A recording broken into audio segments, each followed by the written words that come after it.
This episode of Boss Rush Video Game Book Club is brought to you by, well, you. If you want to learn more about Boss Rush Media's family of podcasts, head on over to bossrushmedia.com or patreon.com/bossrushmedia. Thanks for your continued support.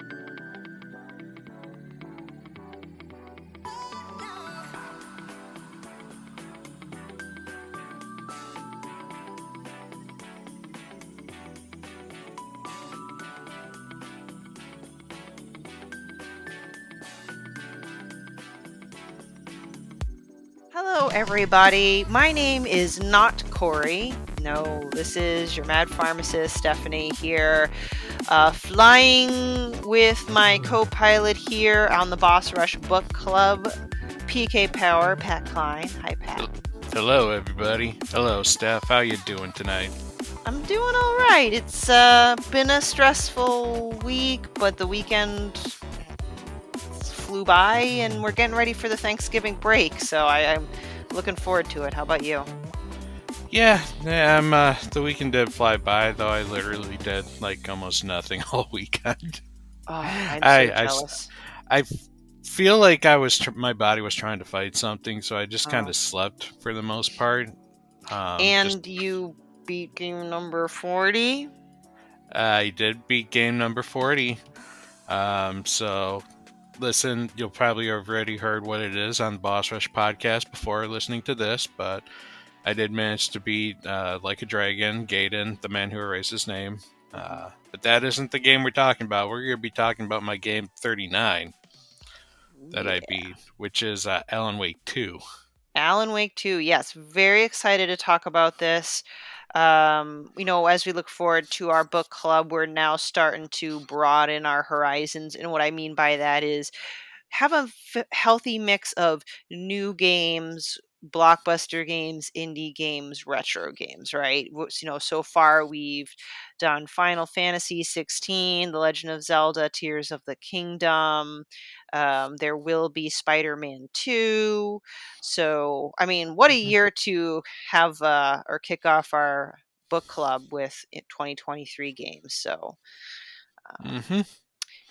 Corey hated Alan Wake, the first one, so much that he bowed out of Alan Wake 2, which I can understand. The game's not for everyone, but I don't know about you, but I think he missed out on a pretty awesome sequel. I think so too. Honestly, since he said he did like Control, I would think he would like this game because this was more in remnants of Control than it was of Alan Wake, in my opinion. This game did take a lot of what Alan Wake was and basically threw away the parts that didn't seem to work too well and just built on the parts that did. Exactly. And completely reinvented the game. Exactly. Well, I guess this is where we're where the rubber meets the road. I need some caffeine, dude. Anyway, so again, it's November 19th. We're doing the book club for Alan Wake 2. Pat and I will do our best to have an engaging and fun discussion. We will start with non-spoilers, and then we will let you know when we hit spoiler territory. Does that sound like a plan, Pat? I think that works out just fine by me.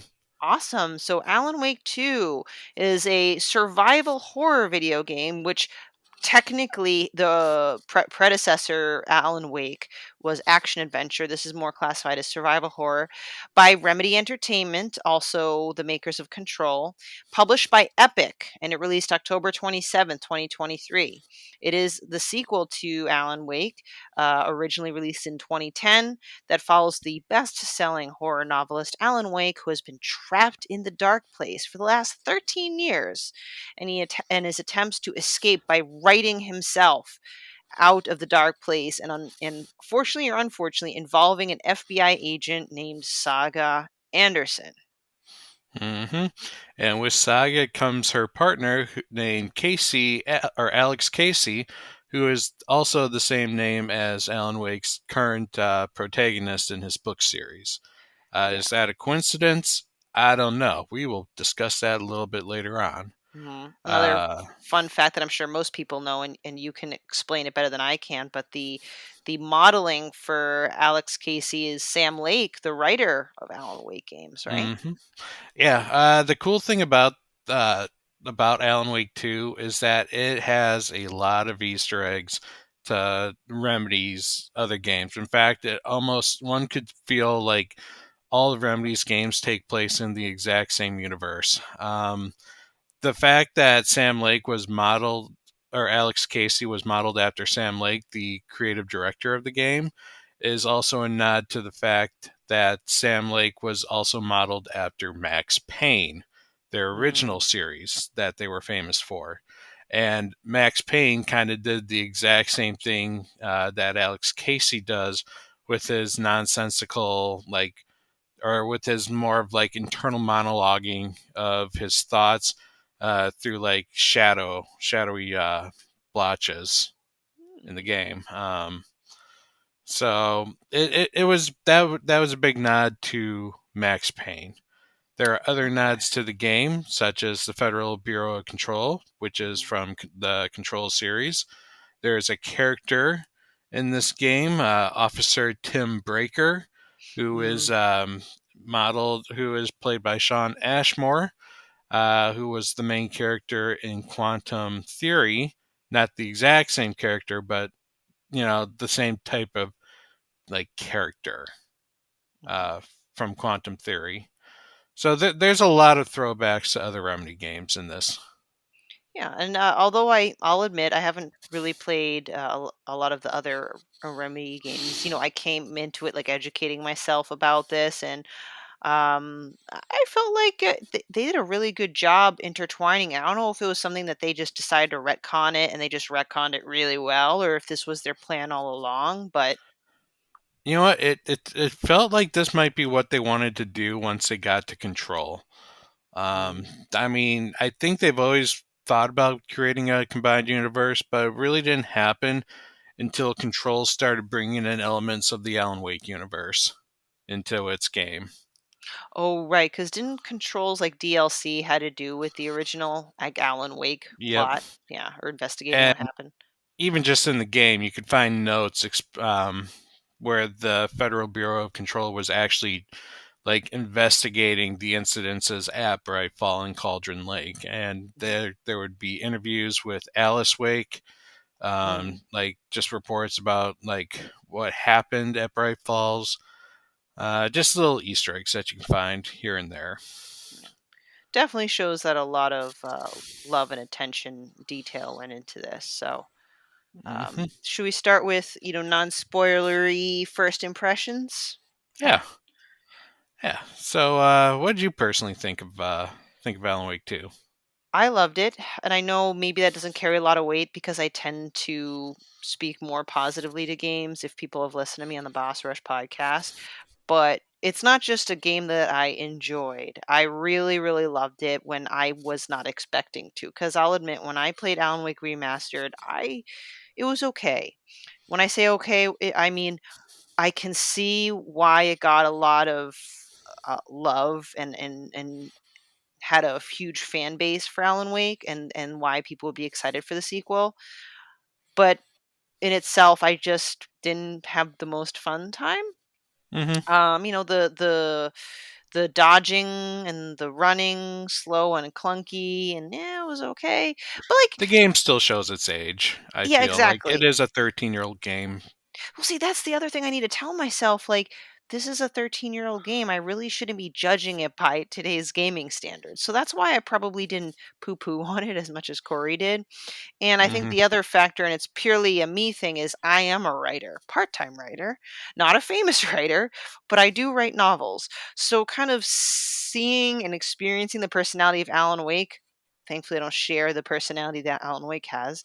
I don't know. It intrigued me. So You with haven't gone to substance abuse? no, not yet. No, No, not, you haven't gone and beating up your domestic partner? nope.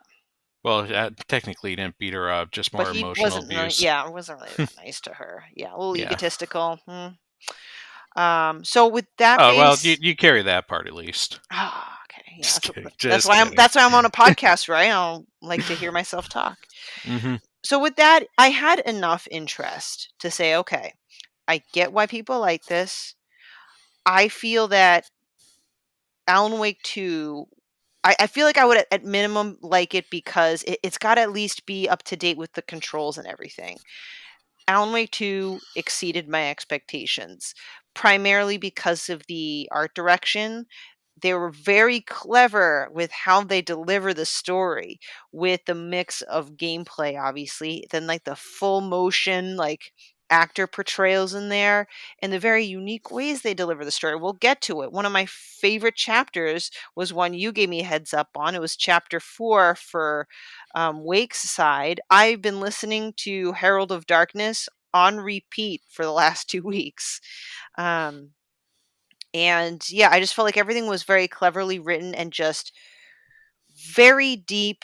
And it just held me at the edge of the seat until the very end. So I was pleasantly surprised by how much I loved the game. Not without its faults. There are a couple things I'm happy to nitpick, but I it's really fighting for its place on Game of the Year for me. Yeah, I think it really shocked a lot of people that this game just came out of left field. Like people, Mhm. Alan Wake had its cult following, but no one was expecting it to become Game of the Year material. And like when the Golden Joysticks came out with their nominations, even before the game came out, the Alan Wake had several different categories on that Game of the Year, and people were like, "What?" This was even before reviews came out, and then reviews came out, and the game was getting 9s and 10s across the board. It surprised a lot of people, but at the same time, I'm almost surprised that it did surprise people because Control was considered a massive contender for Game of the Year when it came out. And it came out against some pretty heavy hitters as well. Remedy just keeps getting better with their games. And I feel that if Alan Wake doesn't get Game of the Year, chances are the next Remedy game might Mm. be able to surpass that and achieve what Alan Wake did not. Yeah. Do you think it might also just be subject matter? Like I haven't played Control yet. Now I definitely want to. Mhm. Because the people that I've talked to, not that there's a ton of them, excuse me, that don't like Alan Wake, they just don't seem to like maybe that type of a game. I don't know. Like maybe it's one of those games where no matter how well executed the game is, maybe it's just, some people they just don't like X. Like some people just don't like football. Some people just don't Mhm. like margaritas. Like they just don't like the thing no matter how perfectly made it is. I mean, it could very well be one of the things that makes Alan Wake very different compared to other games is that Alan Wake is considered an unreliable narrator. Like Mhm. his the way he explains his events may not actually be what's really happening. It's happening in his mind, but that may not necessarily be the whole story Mhm. that's going on. So that it could have added to some confusion to the story, whereas Control, that's more seen on a different level, um, where Jesse necessarily was not the actual narrator of that story. I see what you mean. Okay. Mhm. Yeah. I mean, it could be that. Again, it could also be the just how the gameplay originally was in one. Like you said, Mhm. kind of clunky. Not like everything was just kind of point a light at it and then fire. Mhm. And then everything just kind of blended in and looked the same Yeah. with the foresty bright Yeah. falls.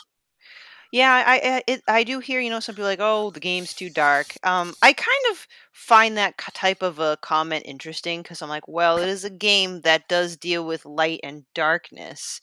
So I Mhm. mean, technically you do expect a lot of darkness, but I don't know. I've never had that problem, so whatever. Yeah, I mean, even in this one, I did have issues with the whole lighting of the Mm. game. Just first off, the lighting in the game is actually very incredible. The ray tracing that they used in this is absolutely perfect. How'd The you play it? shadows, Performance or the other one? I played it with the preference to graphics. Me too. So yeah. Sorry, So go what ahead. is that quality? I think it's called. Or I You're don't talking know. about like sunsets and Yeah, lighting, ray tracing. the ray tracing, like the shadows made, like you could have the game being in the evening, like before the sun fully sets, but the way the sun hits the trees makes everything look darker with the shadows encompassing the rest of the map. Mhm. It was very crazy how that looked. They this game is absolutely beautiful, especially when it comes to its use of lights and kind of like effects like mist and rain, Mhm. but Oh definitely yeah. light and darkness. I know we'll get more in depth, but are there any, like, since you mentioned having some issues with seeing in darkness, what were your kind of like things that weren't the best? I don't know, because it got to be balanced. Yeah.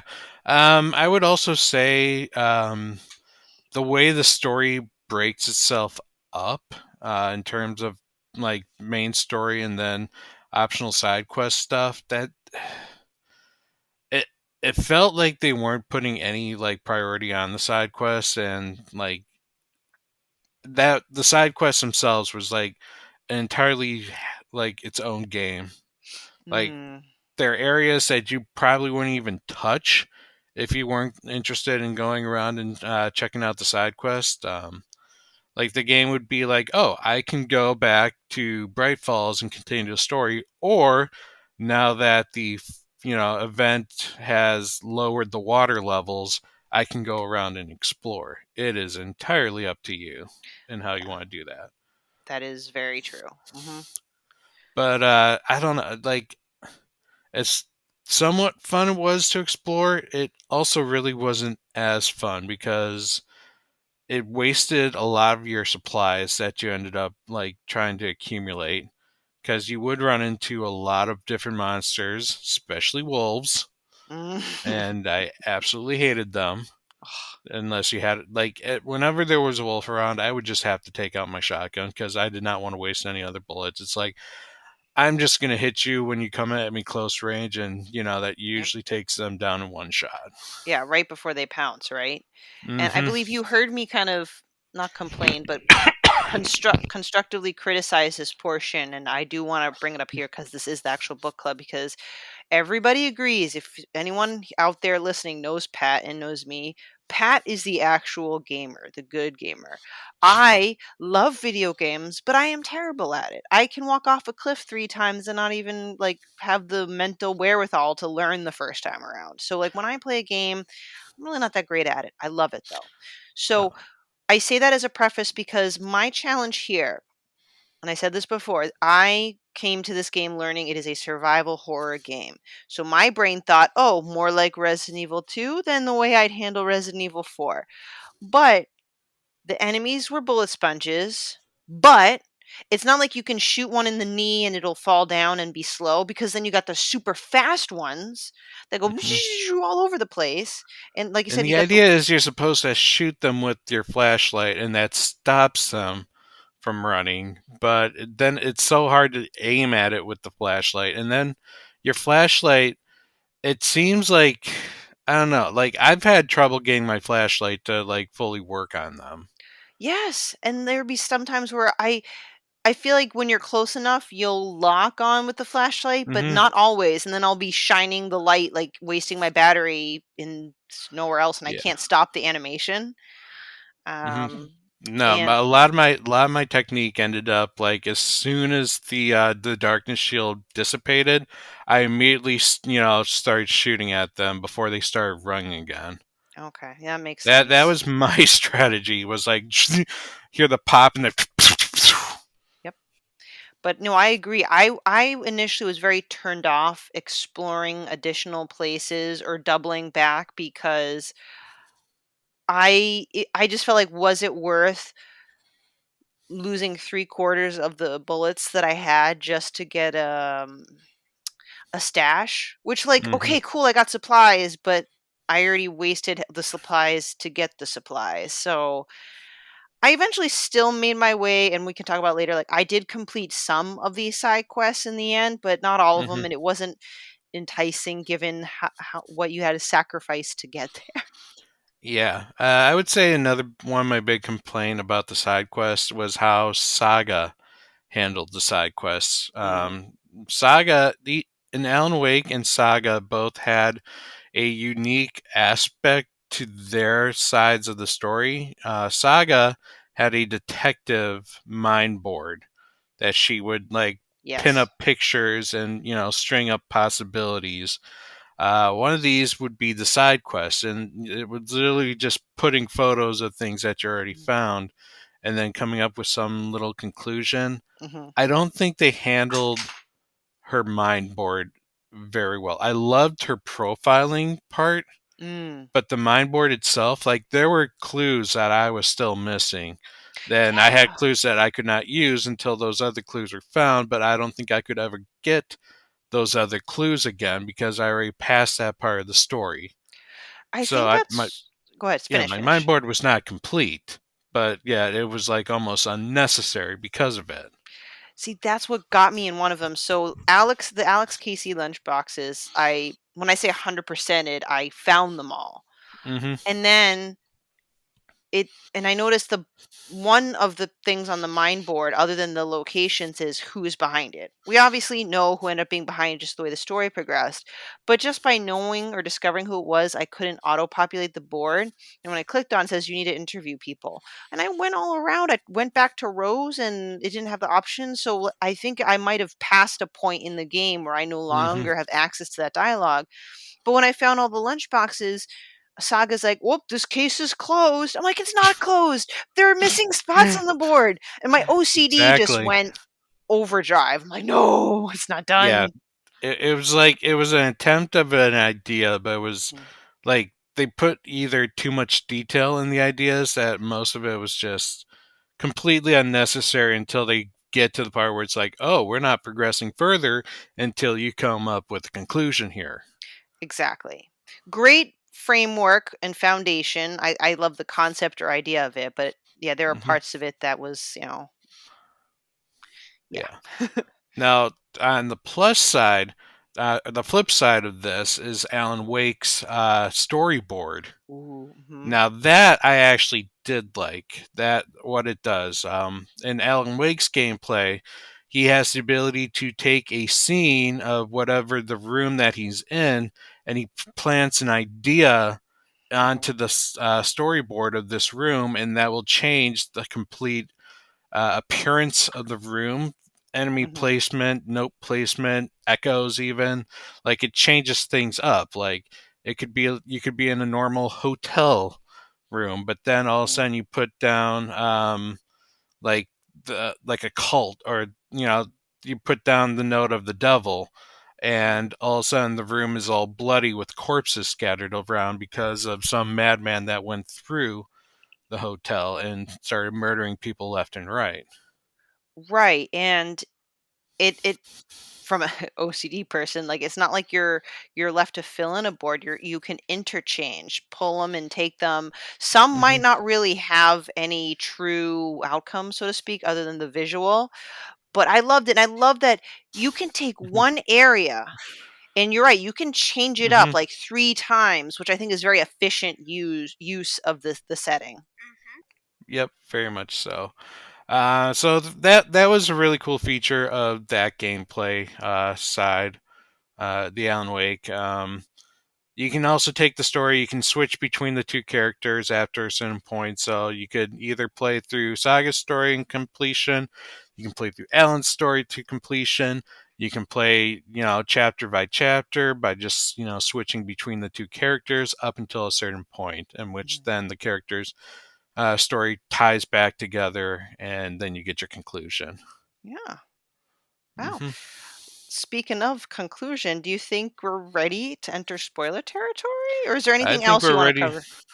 Well, I mean, I kind of said my piece of Yeah, what I liked and what I didn't like about this game. okay. Other than, of course, the music, of course, is an absolute amazing thing about the game. Oh It's my probably my favorite part of the game was the music. yeah. If you did play Alan Wake 1, you know that the game Alan Wake was broken out into like episodes, Mhm. where at the end they would have like a musical interlude. Luckily, though, they didn't bring back previously on Alan Wake. Yeah, I think that they made it more sophisticated. They still broke it down by chapters, but, like, hmm it didn't have that kind of cheesy, and I'm not saying it was cheesy then, I'm sure it was cool back then, but cheesy now, like, the logo flashing and blah, blah, blah. It's just it ends, cuts to black, plays the music, and then I think just the transition smoother, and then whatever, like, font they use, it's like chapter, and hmm it's very visually astounding. Yeah. So yeah, that's kind of the lowdown on how the gameplay works. So I Yeah. say we can probably move on to the plot. Well, before we move on to the plot, I guess just a quick, tiny recap of Alan Wake 1. Alan Wake, a writer, decides to go on vacation to try to save a marriage with his wife and also overcome a writer's block that he has. He was recommended by his agent to a place called Bright Falls, a small town in Washington, and they go on their romantic getaway. However, the cabin in the lake is being haunted by a spirit that eventually traps Alan Wake's wife in this other side of the lake, and Alan has to try to. Alan finds out that sometime he blacked out and wrote an entire manuscript, which he needs to figure out where these pages are and what the conclusion is to the story, and then possibly change the conclusion. Which ended with him finding a magical thing called the clicker from a lady named Cynthia Weaver. And he goes back to the lake. He fights off a witch who the Dark Presence is currently using. I think her name was Barbara something. Yeah, it was, Tom Zane's, like, wife or lover or Yeah, something. it's Tom Zane's lover who drowned in the lake prior. Tom Zane being another author who was kind of trapped, I guess, by the Dark Presence as well. Yeah, the Dark Um, Presence attracts artists from all over the world to kind of prey upon, so to speak. hmm Yeah, the Dark Presence needs these artists to kind of realize its dreams to basically be loved and admired and just control everything Mhm. by using these creative people to create those scenarios where that situation happens. In the end, Alan Wake thrusts his clicker into not Cynthia, Barbara's Barbara. heart, and clicks it on, filling her with light. And we think that kind of dissipates the dark presence enough that Alan Wake can create an ending where his wife Alice gets out of the lake, but it leaves him trapped in the dark place where Mhm. Alice was, and now Alan Wake has been spending the last 13 years trying to write himself back out, but in a way that he doesn't bring the dark presence with him. Exactly, and, man, Cynthia Weaver, man, that talk about continuity between the first and second game, we'll get to her. What happened to her? Holy cow. No, the game did her rotten. I like. I know, and of all women who was, like, not all women, like, of all people, like, she was obsessed with light, like, she was, like, hmm prepared. She was the Yeah, doomsday person, and, anyway, yeah. Yeah. We'll yeah. get there. But great summary, absolutely, and the sequel kind of picks right back up, although the game starts in a very different way, one that I definitely did not expect. I don't know if, Pat, you did I expect did this. not expect to play a fat naked man Mhm. running through a muddy lake. Yeah, it's pretty bad, and you really don't know what's going on. You pass through this, like, big tree with these roots, and there's people in the distance that they're eyewitnesses. You still don't know who they are yet. And unfortunately, you do get caught up, no matter how good of a gamer you are, by these people in deer masks, and they tie you down and kill you. Yep, Uh, they cut out your heart. yep. And it just. They do the Temple of Doom on this Temple of Doom, right? Temple of Doom on you, Yep, just the Kalema, ah! Kalema. And that's how Alan Wake 2 begins. Yep. So then we fast forward to a car driving through the woods of Washington, with the driver being a new character, Saga Anderson, and her partner, Alex Casey. They like to Both, drink coffee at the same time. yep, very stoic looking, like, and they drink their coffee at the same time. And so that's kind of your first clue, like, are these people for real? Like, why are they doing this at the same time? And I don't know Exactly. if we fully got the answer to that, or if that was just some little, uh, I guess, some little like red herring the game might have thrown at you. Maybe, yeah. Yeah, there's a lot of those, but yeah, there is that uncanniness. But as they're driving, Alex is basically putting Saga as the lead of this case. Again, I don't know if that's more of a foreshadowing of like what Alex might be considering, which we would think is retirement, but maybe something else. We don't know.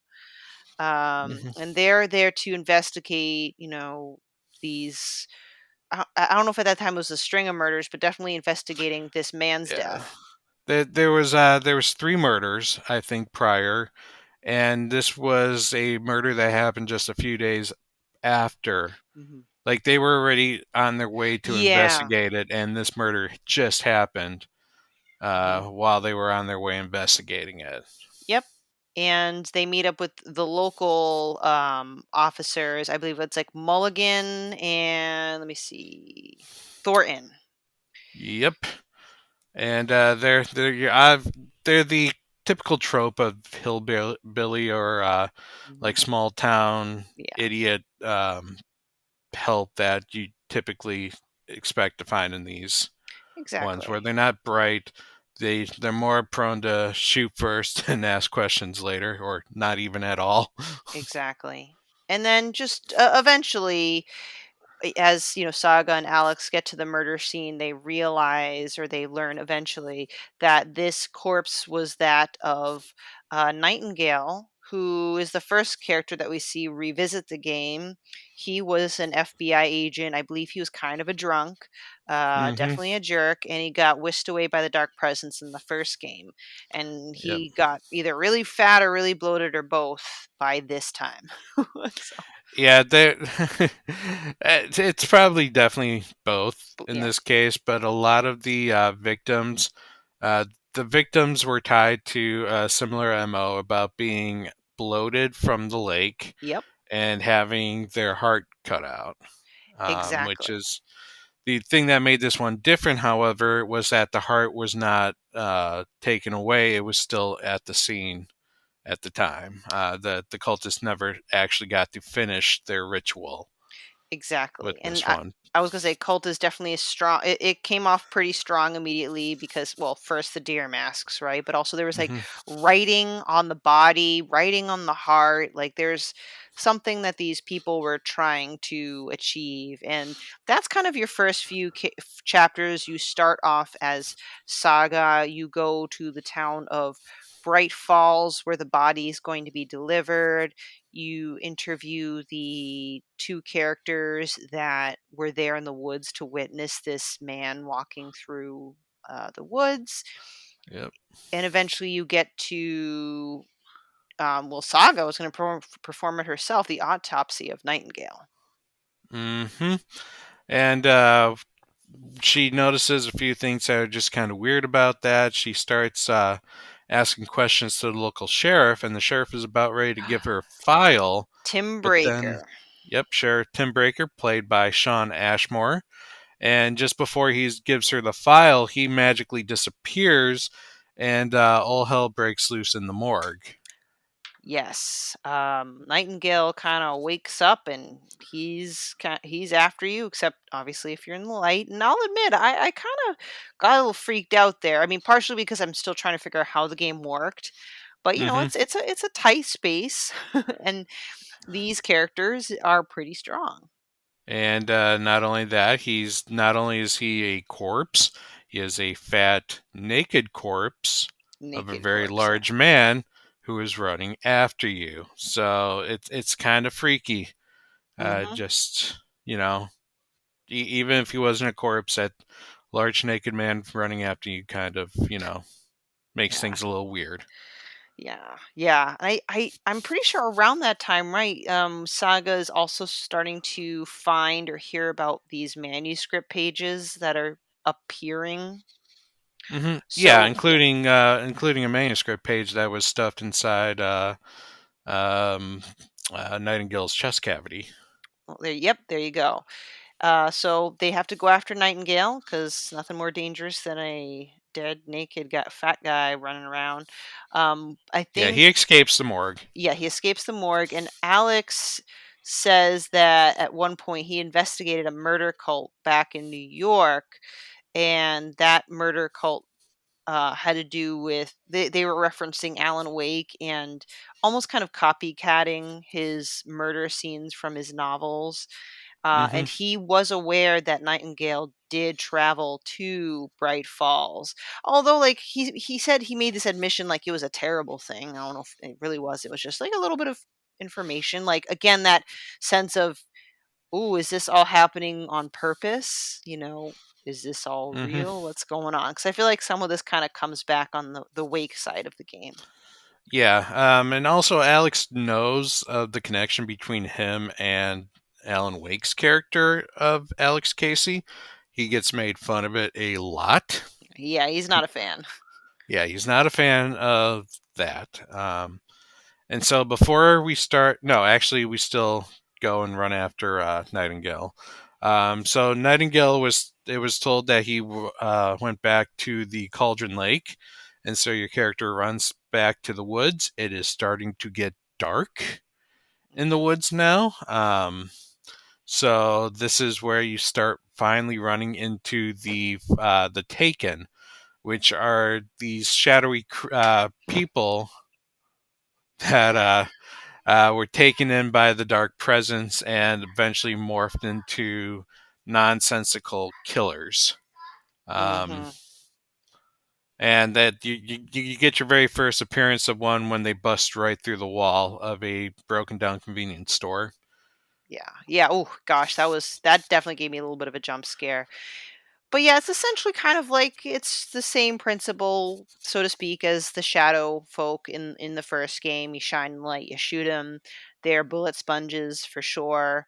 After kind of going about and trying to figure out what you need to do with Nightingale's heart that's located in a freezer, and you got to put it through here, that you basically have to complete this ritual, and that will open up something The called an overlay. overlap. Overlap? Oh, yeah, the Overlay? overlap. Thank you.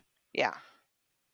hmm I have a hard time describing what it is other than it's almost like going into an alternate dimension that's kind of like the dark place, so to speak. It is where the real world and the dark place are the thinnest. Yeah, there you go. Yep. It it's a place where the dark world is bleeding into the real world. Or sorry, the Mhm. dark place is bleeding into the real world. Yeah, great, perfect. And hmm this is where we start seeing like a theme, and like basically every chapter going forward with Saga is something like that. You are at a new place, gathering clues, eventually discover an overlap. You need to do the thing to get into the overlap, and then you fight a boss. So hmm here, you're repeatedly doing a loop that gets progressively creepier in the woods, which this was hard for me. I'll admit, like this is a part where I kind of got lost a lot because I'm like, oh, it's dark in here. Yeah. Um, and you have a boss fight, and I would really love to know your thoughts because I struggled through this one, and that also is a theme going The forward. problem with this boss fight is you do not have a whole lot of equipment and ammo to start off with, and so you're constantly on the run to find more supplies while you're being chased around by the naked man.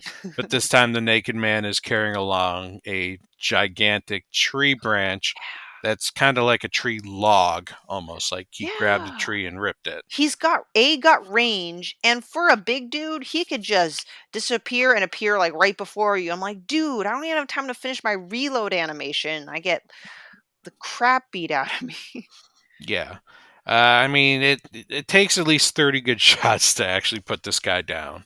Yeah. Um, and so, but luckily, you finally do, and the loop breaks, and all of a sudden you find yourself back in the shores of Cauldron Lake, but someone magically had appeared. Yeah, none other than drumroll Alan Wake, Wake. looking super confused. His hair got really long, Got and a beard. he's got a beard, and he's very disoriented and, Very frantic. frantic. And we're trying to figure out, is this the real Alan Wake? Mm-hmm. He explains that he was writing a new novel, which at first I got confused because the words return was thrown around, but also initiation as well. But I Mm-hmm. believe. Well, Return is the novel that is currently, like, it's the manuscript that is on the Bright Falls side. Mhm. Okay. That is the one that everyone that's supposed to bring him back. Hmm. Um, but then, when Alan Wake is describing, we are kind of put into his shoes of the events that got him over to where he is now in Bright Falls. Hmm. Um, and it's very weird. The dark place. It takes more of an approach of using full motion video versus actual gameplay. Hmm. And Alan Wake finds himself, like, missing his memories, but apparently having done things before. Yep. One of the things that he ends up doing is that he sits on a TV show. I forget what it's called, but it's something In with Mister between with Mr. Door. In Between with Mister Door. Oof. And if anything gave me creepy, well, there's a lot of things that were creepy about this game, but this is one of those parts of the game where it wasn't scary, but definitely gave me super creep vibes. I'm like, what? There's something way more to this. And every time, every chapter he needs to start this show, and Alan's like, what the heck's going on here? And Mr. Door acts like he doesn't know what he's talking about. Oh, look, here's your Uh, character, Alex Casey, joining us and stuff like that. Yeah, and Alex Casey it is Sam Lake playing Sam Lake, who was the actor of Alex Casey, and Alan Wake is absolutely confused about what's going on or why he's even there, and the characters kind of have to, like, lead him on almost, Hmm. making it like one of the world's most uncomfortable interviews. Yeah. Yeah. The acting's pretty good. Like, man, this is like the awkwardness is palpable. Mm-hmm. And then at one point or other the show ends and you find a way to navigate your way out, and that's where I feel like every chapter with Alan Wake, for a time anyway, is him starting there but finding a way out, whether it's most Mm-hmm. of the time it's out and then into kind of a messed up version of New York. uh, Yep. very I Yeah. really love the way it looked. Not only was it eerie, but if you look at all the graffiti and all the things typed on the subway signs and everything, it's clearly talking to you, the player. It's very meta, and I loved it. Yeah. Before we got to the New York, we did meet one other character while Yeah. escaping the TV series, and those who played Control were immediately excited by this guy's return. It is Ati the janitor. Give you a little bit of backstory. Ati was the janitor in the game Control, and you find out, or you get the feeling, you don't really find out, but you definitely get the feeling that Ati is not a normal human being. In fact, he might not even be human at all, because he has the most knowledge out of anyone, and seems to have been with the oldest house since the oldest house has been formed. So he's a little bit of the supernatural, but he's also very Finnish, Oh, his and his he Finnish ends up sayings. speaking like half his lines in Finnish, and then just kind of jokes around, in English. And he does. It sounds like he doesn't know really what he's speaking of, but you also get the feeling that he knows more than he should. Exactly. And this is where I'm like even more excited to go to Control because I grew to really love Ati in this game. And that's one thing that like you immediately connect and understand is you see Ati in the Dark Place in Alan Wake's chapters, but then you see Ati in Saga's chapters in the real world. I'm Mhm. like, all right, people normally can't just go between realms like that. Yeah. What's also, if you did finish Control and you finished Control doing all of Ati's requests, he sends Jesse a postcard from Watery, Washington. No way. No one knew what that meant until this game came out. That is so brilliant. Wow. Yeah, so it was planned. But Adi is absolutely cool. He's that lovable elderly man, well, more middle-aged man, but just that elderly foreign character that you just kind of grow attached to, and he's got a marvelous singing voice. Yes, he does. Audie and the janitors, right? Is that what the Yep. I think between him and Tim Breaker, which you'll find, or maybe you might hear him first humming on the Alan Wake side of things. Carry on if you don't mind. The two Yeah, Tim characters that Breaker. Uh, you find our old friend Tim Breaker while you're wandering through the city, and Tim um, knows about Alan Wake because Tim grew up in Bright Falls, but this is the same sheriff that disappeared that before he was able to give Saga his files on the Alan Wake case, and as well as some old manuscript pages that he found. Um, Tim Schaefer, the sheriff, has been looking for a guy named Mr. Dorr, who we seem to think is the television host, but he's like, nah, that doesn't sound like him. Like he'd be many personalities, but I don't think that would be that personality. Mhm. Um, but he's looking for this Mr. Dorr because Mr. Dorr is apparently the one that's, you know, that brought him there, and he's trying to figure out why Mr. Dorr brought him to this side. Yeah, thank you for that. So we're kind of in a place where w- we go back and forth between the characters, and soon we be able to switch between the two. But the point being is when Alan Wake returns from the dark place, he's saying that this guy or thing called Scratch is trying to leave permanently from the dark place. And he's doing that by kind of editing over his manuscript. And by doing Mm-hmm. that, it's altering reality. And it gets very personal with Saga because now she's starting to hear either from people or read things where either they sincerely believe that she'd had a life in Watery, Washington, and that her daughter, Logan, had died. Which to her, it's like, no, my daughter is back at home and I've never lived here in Watery. So things are starting to get real freaky. Mm-hmm. Now, when this first happened, what did you think? Did you believe what Saga was thinking, that the story is like messing it up? Or did you believe that Saga is actually crazy and that she's repressed these memories of her daughter being dead? I think I was going with the writing changing reality because of the whole Alan Wake side of things. I was like, well, this is a place where his writing did start coming true in the first game. So I would Mm-hmm. like to think that. So that's how I initially started interpreting it. How about you? I think I immediately went to, oh, I'm pretty sure that she's kind of messed up in her head. Ah, And okay. that maybe, because the way Alan Wake described it is that Scratch is creating the story to hurt everyone around him. Hmm. And I feel like it would hurt more if Saga believed that her daughter was alive and then being told that it's dead, almost like reliving the grief Uh huh. over and over again. So I personally think that the daughter's dead.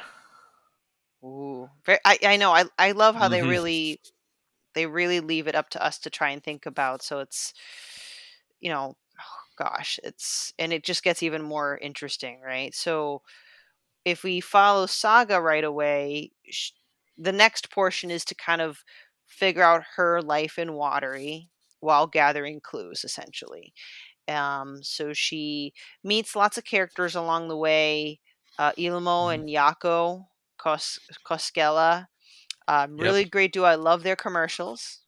They're basically the everything and everything of Watery. They Hmm. are uh, the creators of a lot of the businesses there. They own their own theme park. They manage uh, the trailer parks. They brew their own beer.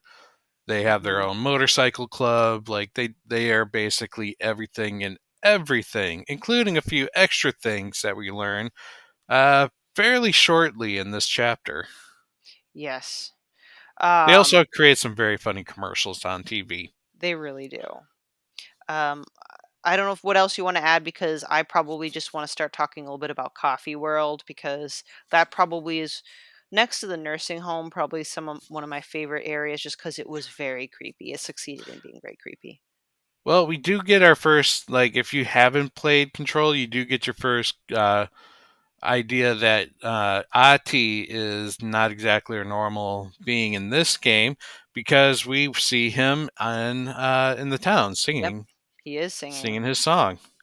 and for the And longest we also time, see a bunch of senior citizens running around in bath towels. yeah, yeah, there was like a sauna nearby. Hmm. Watery is a very depressing looking place. No offense to Watery. I was like, ooh, there's like three buildings there. That is small town for you when Yeah. it's all built on like one industry. Yep. So when you talk to the Koskela brothers, she decides to kind of play along, and she asks to see her trailer, but they need to get her key, which is in the gift shop of Coffee World. And since the road is being fixed, you need to go through the woods to get to Coffee World. Hmm. Yeah, they kind of come up to they're one of the first few people that are like, yeah, you lived here before and your daughter's dead, but I guess we understand you're being a federal agent first, so personal story aside, here you go. Yeah, exactly. But So, yeah, mhm. I you you have to take the back roads to Coffee World. Yeah, that I was very creeped out by everything. You're kind of in the marshes, you see eerie lights and colors in the distance. Then you hear like this eerie laughter that comes from like one of the machines or whatever rides. And you enter Coffee World. It is in an amusement park that's coffee themed and it's abandoned, so you know something happened. The workers aren't there anymore. I do like the puzzle to get to your key or whatever that Hmm. was. But you do have to go through a few of the amusements to kind of get the MacGuffins, and you Yep. fight some Taken there and bullet sponges as well. Hmm. Yeah, and so you find out that well, you get your key. Mhm. Uh, Coffee World's just man, that place was pretty damn creepy. Even if you imagine that place like fully lit up and like active with like kids and stuff, it just seemed like that was a weird place for an amusement park. It really is, and I just don't like the mascot, that creepy smiling pot of coffee. I'm The, like, oh, did you know you could shoot any of those wooden mascots and you get a trophy? that must be one of the trophies I'm missing. Then, dang it! All right, Mm-hmm. I'll do that. Yep. But yeah, you get the key and you go to you make your way down to the trailer park, and you find two of the returning characters from Alan Wake One, two of the most awesome returning characters from Alan Wake One, Tor and Odin, Yep, from the old members of the old gods of Asgard, Asgard, and and they are drunk as raccoons and oh yeah. piss. I don't know. They're like, "Don't drink the water, don't trust the water." Like, they immediately give off this vibe that they either must know something that others don't, or they're immune to the effects of the story. Although they claim that Saga is, was it Tor's granddaughter, I believe. She is Tor's Yep. granddaughter. They share the same last name, the Mhm. Andersons. Exactly. So something we get to figure out later. But while you're doing your research, she sees them kind of associating, like via a picture. I think I do with a picture with the cult of the tree. So she's trying to seek out more answers, whether it's in the trailer park and later on the motorcycle club. I think that's kind of those areas that you explore. Yeah, the clues kind of lead to the fact that the tree has connections to the motorcycle club, Yep. or the cult of the tree has connections to the motorcycle club. She also finds evidence of her daughter's death. So she's still kind of like, no, this isn't happening. This is just messing with me. I need to find more manuscript pages and blah, blah, blah. Yeah, you're really starting to wonder, like, oh goodness, I'm seeing these newspaper clippings, and when you pin it on the board, she scratches it out. I'm like, ooh, I don't know what's really true anymore. Um, and I don't know, Yep, I don't she's want to. becoming unreliable herself now. Yep.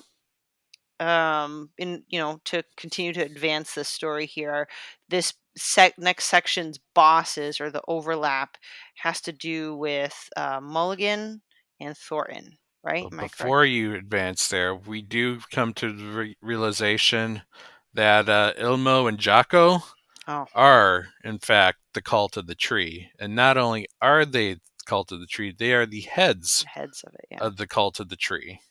Yep. And then you figure out how to get the overlay to open up, which was building up this float using very interesting component. The float was a very interesting, I guess, diorama of the history of watery, which Also was creepy. brutal. You need like a moose skull, a knife, the creepy laughter. I was like, holy crap, what Mm-hmm. are we doing here? Yep. Hmm. And then you open up the next overlap, which leads to your creepy bosses. Yeah, I did not like this one either, because I think they initially come out one at a time, and I believe you have to destroy these like little dark orbs throughout because that's what keeps reviving them. Mm-hmm. One of them is shooting you from afar, so you just got to kind of dodge every time you kind of hear that click. And then once you take him down, his partner comes out, and he's kind of like the tank, right? Like he's Yeah. just coming over there and But before you continue on, oh, we I'm are sorry. talking about officers Thornton and Mulligan, Mulligan. uh, the small time sheriff deputies that we met kind of in the beginning of Saga's story. Right. They are members of the cult of the tree, I Mm-hmm. believe. And when I hear their voices when you're going through that loop in the overlap, I think one of them like didn't he like shoot an innocent person because he had like a twitchy finger, whatever they call it. Yeah, that would probably be Thornton. Yeah. Mulligan was the more bigger, Yep. like Lumbering. Yeah. lumbering one, where Thornton was the I would consider him like the Steve Buscemi of the two Hmm. characters. If you ever seen the movie Fargo, you had Ah. Yep. Hmm. you had Alex Skarsgård, not Alex Skarsgård. Who the hell is Uh. Oh my goodness. Uh. he usually plays that famous like crazy guy that's usually Russian. Oh shoot. Oh man, that's been a long time. I see the his face in my head, but the name is escaping me. Hmm. And then you have Steve Buscemi, who's kind of like more the talkative, like ratty one, Yeah. and that's Thornton, the ratty one. Yeah. What do you think of this boss fight? I hated it. Me too. Mostly because Thornton, the sniper of the two, Hmm. like I'm always trying to dodge. Like when they finally get together, like you're constantly trying to dodge Mulligan, but Thornton's always getting the advantage of flying around and like shooting you, and it was just hard to like focus on one when the other one's like causing massive damage on you. Exactly. And yeah, massive. You just get hit like two, three times and you're done. And all the while, you're still trying to shine light or open a flare on these like black orbs all around. So like you're playing Mhm. defense on two different levels while trying to do something. It was not fun. I honestly dropped the difficulty at this point just because it was like you know, I'm not enjoying it at right now, And and I'm it's glad I did. Yeah, and it's the small things that could have made a difference. Like when I've zeroed out on my ammo on all my boss fights. Then the game Hmm. like at least acknowledge. I played on standard, acknowledge it, and it drops ammo. But like you have to pick up the ammo. The reload animation takes forever. Usually I die because I'm taking too long to reload or taking too long to heal. I'm in the middle of doing the I'm wrapping myself up slowly. Bam, just blown away by Mulligan's shotgun. I'm like, all right, Yeah, okay. it's I would say that's definitely a complaint is just the whole reloading definitely took a little too long. Mm, And the fact that the bosses are bullet sponges and you have to reload your guns, it was excruciating at times. yeah. At the end of this, and as we notice at the end of Saga's overlap adventures, she kind of sees this vision of Wake as if they're communicating to each other through these planes, but they can barely Hmm. hear each other. And it mirrors if you do switch over to Alan's side, which I don't know if you Hmm. want to talk about our favorite chapter. Not yet. Okay. Let's finish up Saga's story up Okay. until her point of no return. Got it. All right. Well, then I think Hmm. technically next it's well, there's a chapter No Chance where it says it's Saga, but you're kind of playing as Alan Wake.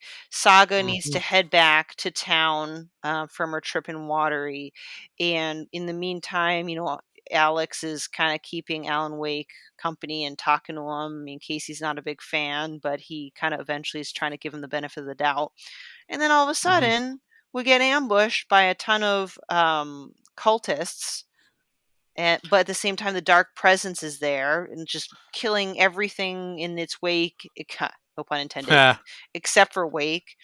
But Casey's like chasing after it. I'm surprised Casey didn't die. Alan's like, "Give me a gun," and Casey's like, "Not a chance." Not a chance.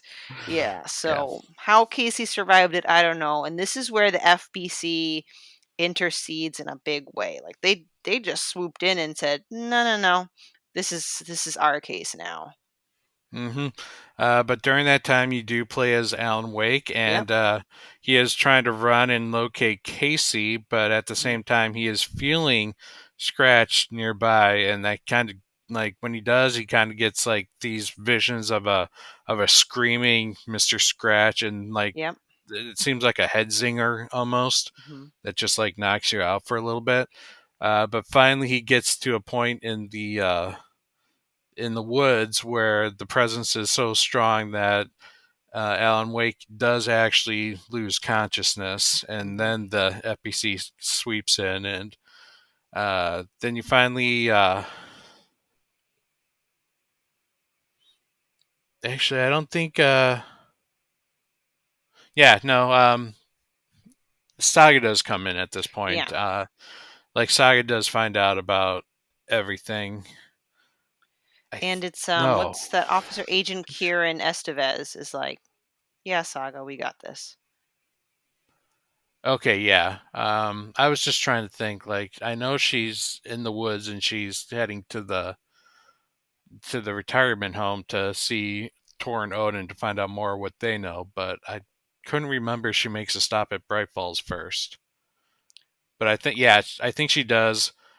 She makes a stop at Bright Falls, sees the carnage at the lodge, Mhm. chases after the trails into the woods, and that's where she kind of runs into Estevez, who's like, "Yeah, we have everything under control here. Alan Wake's in lockdown. And your partner is somewhere. Your partner, we're looking out for him." Yeah, pretty much. So things are kind of a mess. So it's time for her to visit her relatives at the nursing home and wellness center. It's like Valhalla, right? Valhalla Nursing Home. Hmm. This definitely was interesting. This is probably one of my favorite level of Saga's Yep. story was because not only did it have like some of the best characters, Hmm. it also was probably some of the more creepiest moments in the game as Hmm. well. Yeah. Mostly because of the boss taken that's kind of haunting you. Is a woman. It is actually Cynthia Weaver from the Hmm. first game, who is now dead, but she comes off with the terrible old woman scream. Yeah. Known as the Drown Lady. So all those Hmm. years of preparing and being in light all the time and she still kind of fell into the hauntings of her crush, Mr. Zane. So that kind of pulled her under, so to speak. Mm-hmm. But I agree. Lot of characters at the nursing home that made me really love it. I was surprised to see Rose there. I'm like, aren't you at the diner? I'm confused. Well, she said the diner was only part-time. Yeah. But she's still a kook, and this is where it became very clear to me who was responsible for the Alex Casey lunch boxes. And she at first will not give the location of where Tor and Odin are. She's just trying to kind of she's acting a little sketch to Saga. So you go around the nursing home talking to people. You end up you find Odin in really bad shape upstairs, and you have to go to your mind place and profile him. And that's where you realize, or she realizes, you realize, dang, she is truly related to them because this is an Anderson ability. The mind place is an actual, real place to go where you can communicate telepathically, so to speak. So it was definitely Mm-hmm. like a cool reveal. So Odin can talk to her and explain, like, Tor is in trouble. He's infatuated for some reason with Cynthia Weaver. She seduced him. Yeah, Tor kind of seems like he'd be um, a horny old goat. True. So you need to Um, go and find him at the wellness center. yeah, and so like let's talk about Rose for a second. Rose is such like she was kind of crazy in the first Alan Wake game, but like now she's like you don't know what kind of crazy is she? Is she the bad crazy? Like is she being influenced by the dark presence? Or is she being influenced by Alan Wake? Uh, Yeah. you find out that she's been receiving messages from Alan Wake through all sorts of things, ranging from manuscript pages to weird things in the clouds. And it's like, okay, this sounds like it could be Mr. Scratch Hmm. influencing her, but at the same time, it's also giving her like survival techniques and how to fight the Taken. Uh, Getting like put all these ammos aside so that um, Saga would have like putting these lunch boxes in places so that there is ammo for Saga and supplies to survive. So it's like who like you don't know whose influence is she under, Exactly. but I she mean, fully believes that she is connected to Alan Wake. yeah. She makes me feel super uneasy. Uh, Also, I don't know Mm-hmm. if you noticed at that point, because it obviously becomes a big part of the end of the story. When I'm at the third floor, I'm like, there's this one room that I can't go into, and there's this cool little swirl on it. I remember the first time I went there, Ati appeared out of nowhere behind me, and I'm like, oh my gosh, Like, Ati. no, that room will stay locked. Yep, I'm like, okay, but I have Rose's key thing. Beep, beep, beep, beep, beep, beep. No, the swirly symbol was also in control, and that was a door you could not open. Hmm, Mm-hmm. good to know. Yep, and the swirl kind of has a little more, or kind of has more of a aha moment at the very end of Alan Wake, and why the symbol's a swirl. Yeah, But yeah, Adi apparently lives at the retirement home with everyone else because he's the cleaner, the janitor of that place as well. But while you're there, you are told you have to go through the wellness center, because that's where Tora ended up going, and that's a little bit creepy because yeah. it's dark. It's got shadowy things going around, and it's a hospital. Yeah, that kind of aesthetic is just already super creepy, and it ended up being a lot more kind of empty, like Hmm. an empty threat Yeah. than I expected. But You that don't that actually fight your first take until almost the end when you're in the recreation center, and that's actually that's probably one of the creepiest takens that the game throws oh, like at the one you. that's like out of the water. Yes. Yeah, it's like half in the water, but then the water reflection creates the bottom half of that character, and so it looks like two bodies sticking out from each other with like multiple arms waving Mhm. and trying to catch you.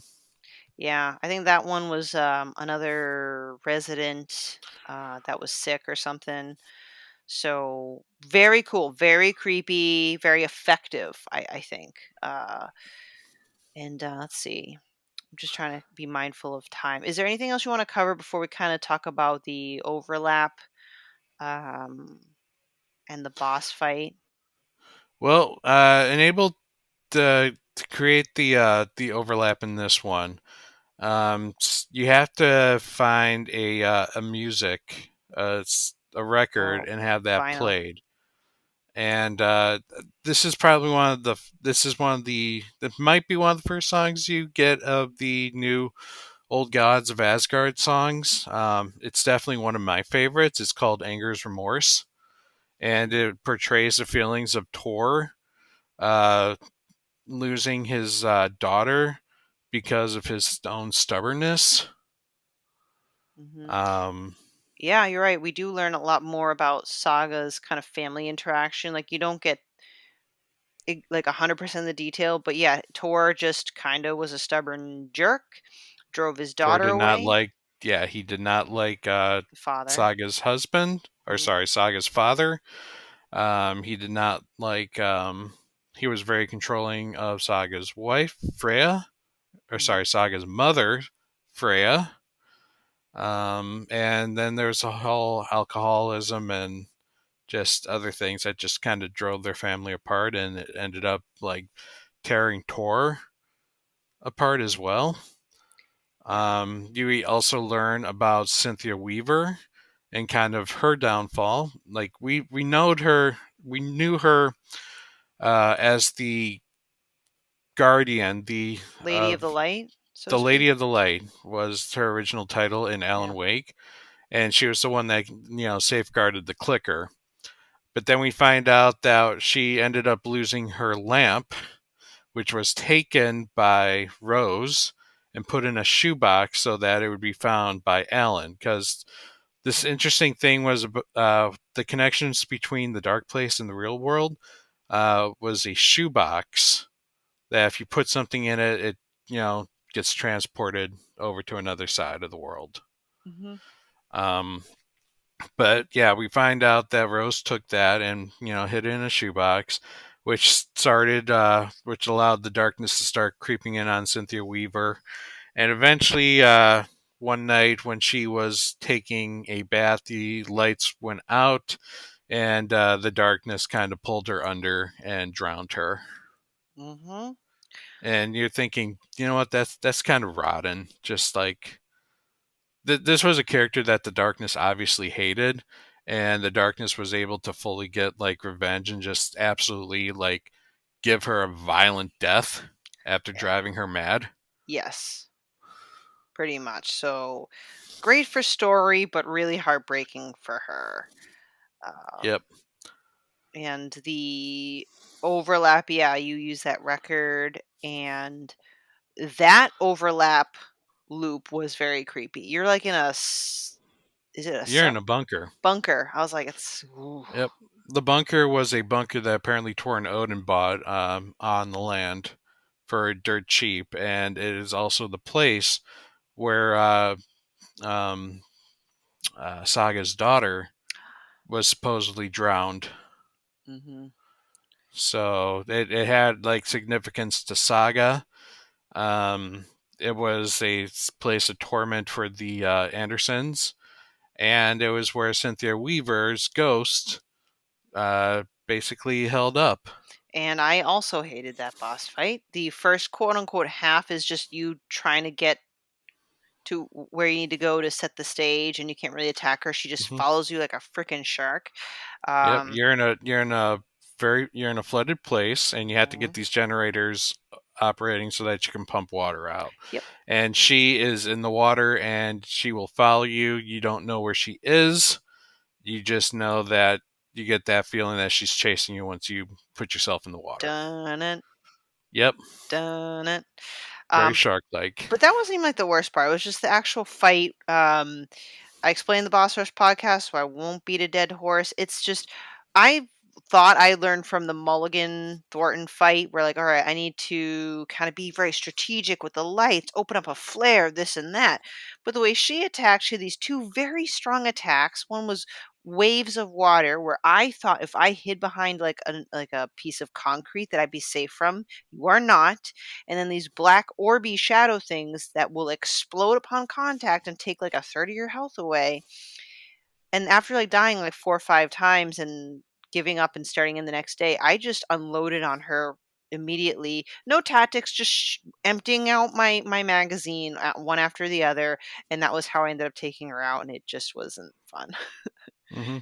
Where for me, she was actually probably one of my favorite boss fights Okay. because of how creepy she was. Like Creepy, you yeah. had her first as the drowned ghost that would appear if you've been in the water too long. She'd come up and try and drown you. Mm, And then when you're in the actual fight arena, she's flying around, like the float. She's flying around, creepy, like posed, like white dress kind of flowing, just that like creepy drowned Japanese kind of ghost that you mhm. normally see. And then after enough damage, she falls down, and then she runs at you and just like just Claws at you, yeah. scratching and like you know acting like a rabid animal, and it was kind of intense. I do agree, at least points for, like, Hmm. creepiness, because, like, while she's chasing you, clawing at you, it's like she's almost weeping, like, the sound she make, ooh, oh, man, like, it Oh was. yeah, the sounds that she made were just downright crazy. Mhm. But you beat her. Yep, and you beat her, and then, essentially, I think the next chapter kind of slowly takes you to kind of the almost climax, the point of no return, right? Hmm. Called Yep. Scratch. You go back to Bright Falls. You head to the sheriff's department, and you see that the sheriff's department is in complete disarray because the lights went out, and the Taken have taken over. Exactly. Estevez is there. You kind of have to, find the fuse. I think. Oh, Alex is there, your buddy, and Hmm. he is wounded. And when you do profiling, even though he says he'll be fine, there is a lot of hinting that he is injured enough where there's like a, I don't know, this darkness or Hmm. susceptibility in him. I'm like, all right, this is definitely hinting towards something. Yeah, the reports from the FBC's interrogation after they find him is like he's showing signs that he could become taken Hmm. at any moment. But he's like, no, I'm fine, I'm perfectly fine. And he eventually gives you the fuse. You switch it out, you go back and you find Alex in his cell, as well as the brothers, You mean because they Wake? were, yeah, sorry. You find Alan, not Alex, Alan Wake in the cell, and the Costello brothers. the Kosala Yeah. brothers, Cos- Cos- Koskela, Coscellas. the Koskelas are on the other side, because we did find out that they were members of or they were the Cult. leaders of Yeah. the Cult of the Tree, and their raid, when the FPC came by, they did capture them. Mhm. And so they're screaming that Alan Wake needs to die, that he is the Dark Presence, and that he's going to bring ruin to the town. Alan Wake is like, no, that's Mr. Scratch, not me. And oh my gosh, Mr. Scratch is coming, and he all of a sudden freaks out, and you realize that Alan Wake may have actually been Mr. Scratch the entire time. Mhm. And Mr. Scratch flies through the prison cell and takes out Yako. Jaco, Yeah, oh, poor Yako. Oh my or gosh, that's such a Yako, and violent like death. kind of possesses like his body, or at least his clothes, which was kind of weird. Um, and then he comes after you. Yeah, and you have a fight, kind of a fight where you need to kind of shoot him enough and then turn on these like really super juiced up lights on him. That, I'll admit, that was kind of fun. Hmm. I mean, but also kind of fun because I'm dealing with a super devilishly angry, threatening Alan Wake, who's supposed to be the main character. And by then, I would say most people have at least played yeah, definitely at least played a chapter of Alan. So you're like, oh Hmm. no, I'm unloading on this author, which I'm like, how is he surviving all my shotgun blasts? But anyway, It's because he's not Alan. He is Mr. Mr. Scratch. Scratch. And I've explained to you my kind of disappointment. For those who have played Alan Wake's American Nightmare, Mr. Scratch was the primary antagonist in that series, and he was very different in personality. Mr. Scratch comes off, if you ever seen the movie American Psycho, he comes off as Patrick Bateman, a very egotistical, very psychotic, where it's all about him. He wants to have his fun. He is open to torturing people sadistically, but makes it almost like a fun little game. And, he's jolly and dancing around in like people's viscera and stuff like that. Like he's like a jokerish kind of Hmm. character. Where in this game, he is just pure rage. And I hated that, but you actually brought up a very good point in the last boss rush that he is still pure ego Hmm. in this. It's even though he's coming off as this rage machine, it is still he is trying to warp the world into one where he is the Worshipped. most Yeah. supreme, worshipped, um, and that he's just angry at everything that does not that kind of goes That goes against his him. way. Yeah. Yeah. So I did appreciate that yeah, I can still see he is pure ego, even though he's a different form of this pure ego. Exactly. Uh, But you do beat him, hmm. and he actually runs away. And you find out that you kind of then picture that Alan Wake is still somewhere in the dark place. Yeah, I was kind of like, no, Saga. I think he's just like kind of two ends of the same coin or the possession thing. But she's like, oh, maybe he's still stuck there. So, kind of just summarize this a little bit because I do want to talk about a couple of Alan's chapters. Is they need to come up with a summoning ritual, right? With the help of Mm-hmm. Alex, Odin, Tor, Estevez, which was actually really fun. It was reminiscent of one of the chapters in the first game where there's just rock and roll going on while you're just Mm-hmm. blowing shit up. I love the conversation of Odin and Tor when they're driving the van down roads that weren't actually roads. Yes. Oh, it was What? great. Watch out for them! Oh, just hit them. Yep. Great comic relief. This was a great section. I didn't mind this section because your partner Alex was just dropping in ammo everywhere and they weren't like Mm-hmm. necessarily hard. They were just your regular taken. So, Yep, and this is also an amazing song. It's called Dark Ocean Summoning. And while they're playing the song and you're fighting off the whole bunch of bad guys, they have like, you see the spirits of the band kind of in the background as their yeah. younger selves. And Oh, it was very epic. I loved that part. yep, it ends with Saga then, taking the clicker and clicking it at the end of the song to summon Alan Wake back into the world. And she comes to a realization that Alan Wake was summoned, but he got summoned back into the past where they first met him. And that's when you then are forced to go and play Alan's side of the story if you haven't been touching that. Yeah, it's kind of like another kind of big loop thing. So, um yeah, so Alan Wake, we did talk a little bit about the earlier talk show um Mm-hmm. and his initial running arounds with in New York City and Yeah, we never actually mentioned what his goal was. yeah, so let's do He that. he Yeah. he kept on feeling that the Dark Presence was after Dark Presence, especially in the form of Mister Scratch, was after his wife Alice. So every time he went to these sites where a murder happened from the New York murder cult, he would then be able to go to Parliament Tower, which was his old house, and try to find Alice there, and kind of learns a little bit of what Alice is going through in the real world and how she's being haunted by the presence of Alan Wake. Mhm. And instead of um, trying to explain things in therapy, she decided to make it into an art show of what the dark place actually is. Stubborn artist. But yeah, like she sets up Hmm. cameras everywhere and You get to watch some real life footage of her talking. You see the pictures everywhere. It's again, also very creepy. Hmm. But yeah, so Alan Wake, he wakes up again and uh, back in the TV studio. He's kind of going through a loop where something happens to him, and he then kind of like passes out and restarts again at the TV studio. Yeah.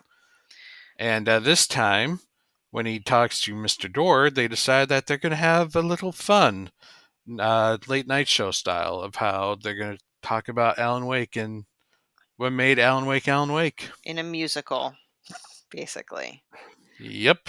This was also fun. So out of all the Alan Wake chapters, this was my favorite. It's literally like a 14-minute song. Obviously, it'll probably loop or do something if you're just hanging around, but you see everyone kind of dancing like on these mega screens, and even like the live actors that are the band members are like pointing where you should go.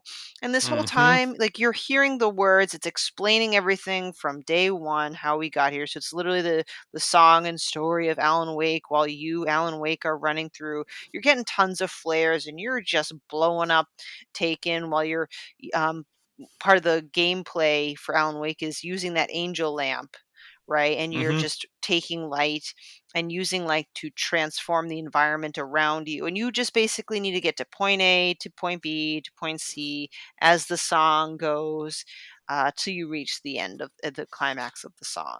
Yeah, there's so much going on. I mean, you have your gameplay going on, you have the real life action videos that's happening with the Hmm. song hitting in key places, and then when you're not moving fast enough, it's just instruments, and like you said, the characters kind of pointing you in the directions of where you need to go.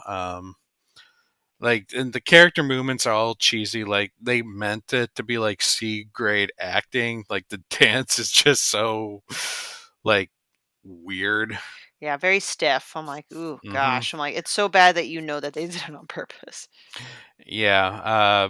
But the lighting in this section, like, it looks like a stage with so many screens and props, and sometimes you see the characters on the screens in the background, or sometimes you might actually see them like on a stage, that's being recorded. It's really, really cool, and you go through the whole story of Alan Wake's childhood, his rise to fame, and then his escape to Bright Falls. Hmm. And eventually it ends with kind of a little key, like the writer puzzle again, where you have to actually Hmm. end the song by putting the end note on the actual storyboard.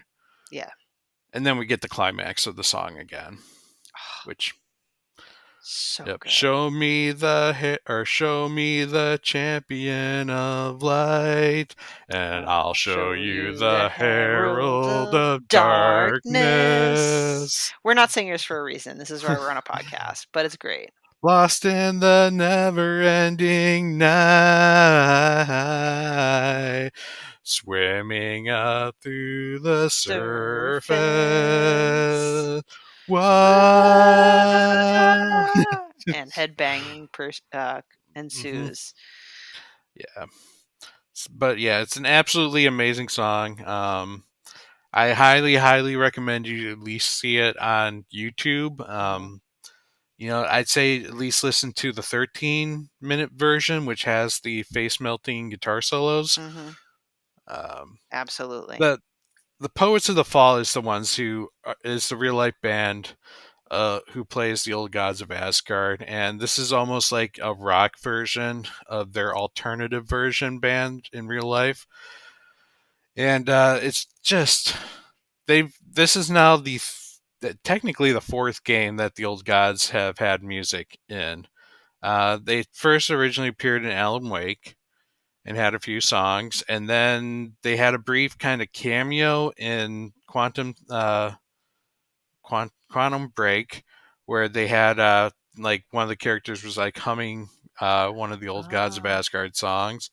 And then in Control, they had an original song called Take Control, which plays during the most awesome part of that game as well. It's a musical level, but not like Alan Wake. It's like you're listening to the song while you're just basically shooting the shit out of all the hiss that were in that level, and the Nice. walls are like interchanging Ooh. in a very like artistic like way, so that you can find new ways to get through, and that was awesome. But no, this version, like their music incorporation of this game is just this is the top version right here with Herald of Darkness. Yeah. I agree. It's like a mix between like you mentioned, is it Dragon Force Yep, type Dragon music, Force style but also guitar. like kind of almost Broadway is just the way it escalates, and then it goes to a Mhm. very brief jazzy like sound, jazzy like tune, and then it like a reprisal. I forgot. I'm not a Mhm. musical nerd, but like so it Yeah, has. it's almost like an encore of like Yeah, the at the end. yeah, But the really cool thing about the old Gods of Asgard is that the music is custom made to fit the story. yeah, Like their music tells the story, and that by following their music, you also progress through the story. yeah. It's It was the brilliant. same way with like the poet and the muse from the first one. How Hmm. the whole like premise of the Alan Wake story was through the music, the poet, and the muse. Yep, absolutely. Um, So, if you don't mind, Pat, is there a way we can kind of maybe Speed through Alan. summarize? Yeah, Yeah, because because Alan Wake's story honestly does not really progress too much. You find out more about the murders in New York. You find out Alex Casey in his story, uh, and you also kind of see the madness of Alan Wake in the dark. What the dark place is doing to Alan Wake and causing his madness through TVs describing the writer's journey. Like at first, they kind of come off as sane, and he's kind of coming up with these oh, ideas to get out. But by you get to the last few movies, and he's just like repeating himself and just making absolutely no sense and just like running all around the room, just like a complete madman. hmm Like you're seeing what Alan Wake's true mental state is in the dark place. yes. I'd like Um, to pick your brain about the involvement of Zane. yep, I was just about Perfect. ready to get Because to like Zane. I'll admit I did not fully follow what happened. Zane wasn't, yeah. In this, you do run into Timothy or into Tom, Thomas yeah. Zane, and a lot of what people have been suggesting is that Thomas Zane looked like Alan Wake, like is a Mm. very spot on image of Alan Wake, and it's actually played by the same actor as Alan Wake. Only Thomas Zane does not have a beard. And this is weird because all the times we've known Thomas was in a diving suit in the original game. Yes. And he did not come off as this complete party drug user, like Right. crazy producer Yeah, really guy. out there artist. Yeah. In fact, what I found weird is that this guy was more in tune with how Mr. Scratch act in American Nightmare. Like, Interesting. Okay. yeah, just the complete like over the top and like, dude, you just gotta let it all out and be crazy, and then you get to see the whole like drug fueled scene where Alan and Tom Tom, are just getting drunk and doing weird, drugs, getting and weird. Yeah. you have the actual Poets of the Fall song, the Happy Song, which is it was also used in Alan Wake's American Nightmare. It's kind of that crazy, like it's a crazy song. Yeah. But you learn more that Thomas might not have ever gotten out of the dark place, that the dark place eventually kind of coerced Thomas into getting Alan on their side to write the dark presence and Tom out of the story. So Tom was kind of working with the dark presence, Okay, in because which case that's you, what I was feeling, but I'm like, why would Tom want to do that? But maybe it's because it was just kind of affecting him. yeah, Tom wanted to get out there. Tom is still stuck in the dark place just as much as Alan. And as we see, it's just a loop. The dark place always comes off as a loop. You try to do something, and, it just kind of resets again. and it just keeps doing that. And so it drove Tom crazy. The Dark Presence is like, we can use Alan to get him, to get everyone out. So it wasn't necessarily like Tom knew what was going on, but Tom, took up the offer to try to get Got it. himself out as well. And we see Alan Wake shoot Tom. And I Yes. have a theory that I don't think Tom is dead because I don't think you can actually die in the dark place. Yeah. That also confused me. I'm like, how? I don't think you die. I think you just loop. You loop, yeah.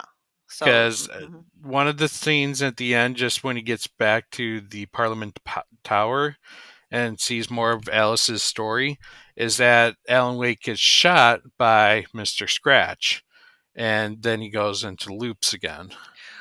right. Yeah, because he's like, Mhm. "Oh, Scratch killed me," but when you get towards, like, closer to his end chapters, it's more like he is shooting himself, Yep. trying to edit it, and he is the one that's haunting Alice. Yep. Missed that. The Dark Presence never physically came out and haunted Alice. It never physically fixed the revisions. It was basically messing with Alan's mind so that Alan would forget that he did these things and then blame it on the Dark Presence and then make changes thinking like, oh, I'm changing the Dark Presence's story. Mhm. Um, so it's another loop into Alan Wake's madness. Yeah. Um, but he eventually does get out with the summoning ritual, but he brought in Doctor or Mr. Scratch Scratch with with him. him because Exactly. the madness finally allowed Scratch, the Dark Presence, to go in Yes. Alan Wake just before he got summoned. Yeah. So it's like kind of like a possession type. I don't know. It's very abstract, right? But Hmm. possession in the weirdest way, and the exit of Alan Wake through the chapter of Deerfest was kind of that culmination of fully understanding what the Dark Presence or Scratch wanted. Yep. But before we got there, we go back to Saga just before or just after she finished the summoning Oh, ritual, and Mr. Scratch oh, right, yes, appears. And so you have to fight Mr. Scratch one more time using the lights and trying to get him into the containment room. And when you do, he breaks out of Alan and he possesses Alex I'm Casey. like, there you go.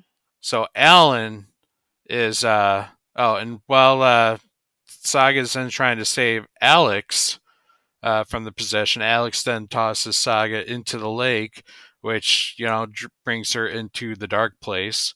Alan is now in the real world, but free from Mr. Scratch, and Alex Casey it went to Bright Falls to enact the ending chapter of Return, which would bring the world into Mr. Scratch's image. Yep. And also, which is I'm hoping we might see more information in the DLC, but Tor and Odin go into Cauldron Lake to the Dark Place to help. They got to help their fam. Yeah, and we didn't really see them after that. Yeah, so hopefully it's either DLC or it's a future Yeah. Alan Wake thing. Because I mean, just to jump ahead of yourselves, the story does not conclude itself in Yeah. this, or it does not conclude itself in a conclusive manner. So you take Alan Wake. Alan Wake finally freed, realizes that he cannot have the story end the way it did, and Mhm. so he jumps back into the dark place so that he can bring Saga, his hero, have the conversation how to really end the horror story, and that the story has to end. Not you can't just end it with like a whole cheery ending because of the genre that it is. Yes. That in a horror story, there are only two types of people: there are victims and there are monsters. Monsters. Yep. And if there is a hero, the only way the hero will succeed is by paying Sacrifice. a very Mhm. heavy cost. That's correct. And this is as a writer, I appreciate because that's what like all my editors and like friends that I write and share manuscripts with is like everything has a price. Like or else like you could, I guess, but the readers will hate it. Like if for anything to be a Hmm. true good work of fiction is, yeah, you got to stay in tune with the genre, and yeah, there's kind of like that give and the take, which makes sense because for this to be successful, because it would be too easy, right, to be like, and it was all a dream, and we all lived happily ever after the end. Hmm. So Alan's trying to work within the constraints of what Scratch of the Dark Presence set up with the horror aspect. Yeah. One thing we did forget to mention on Wake's side is that Wake did find out the fate of Alice. Alice Hmm. decided that the work was too, or that the haunting was too much, and so she went from being artist to subject in her art, and basically filmed her suicide of jumping off a cliff. Yeah, I was like, "Whoa." I was like, "Really?" Dot, dot, dot. Hmm. And that kind of also led to the Alan finally accepting the dark presence into him. Mhm. Was seeing that his one hope of like trying to save Alice, he failed in. Yeah, it was Uh, heartbreaking. yeah, it was. So Alan goes back into the dark world where he gets to the writer's room, Mr. Scratch's writer's room in the dark place. And there he can communicate with Saga, Mhm. who in the dark present or in the dark place, she's in the New York, but she gets instructions through, Someone through a yeah. telephone, wondering You know what? We who's. also forgot to talk about a little bit with Mr. Door again. Yeah, it's a Because we lot. and during Alan Wake's part, Mr. Door finally kind of like, "Hey, we're gonna just stop with all the fuckery here, and just say, hey, you're getting closer to what you want to achieve, but don't Next screw time, this up yep. Next time we because meet, it's gonna be different. Yeah. you're messing with someone that I care about." And And that's where I'm glad you brought that up because that's where, for me, I'm like, holy shit, is this Saga's dad? But that's implied. It's not confirmed, right? that is a good question. I did not think about that at all. Because when I Googled, what happens when you Google after I beat the game, there are various sites that said different things. So I'm like, I'm obviously not going to rely on these as sources. So from Huh. my experience, when he said you're messing with someone like close to me or whatever, I'm like, could be Saga's dad, especially since Tor said like we drove your father away. Like he made some like hint about like doing something or something that he regrets that has to do with the dad. So I'm like, oh my gosh, and it'd be even cooler because Dora seems to have this power about whatever, and then the Door has Anderson. the ability to walk between the dimensions, so I feel Door is going to either be something very important to the DLC or someone very important in the future of the games and how to finally get out of the dark place. Exactly. I'm like, whoo, that's powerful. So, but Hmm. that's the thing about this game is like there's actually a lot here. Yeah.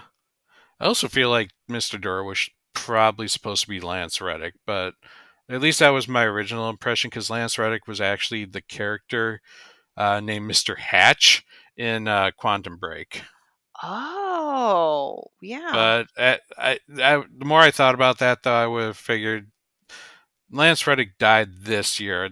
They would have been able to record him before. They would have had him recorded before. True, but I'm sure they had him in mind. They did acknowledge Lance Reddick in the credits. So, Yep. like in honor of Uh, or memory of or something. hmm So, So, anyways, yeah, she's in that dark place, and she gets the lamp and goes to the Parliament Tower, where she runs into the writers' room and meets Alan there, and they discuss how they're going to finish up the story. but That didn't the she have to hero has to. sorry, Hmm? didn't she have to go through that exercise of like self-doubt?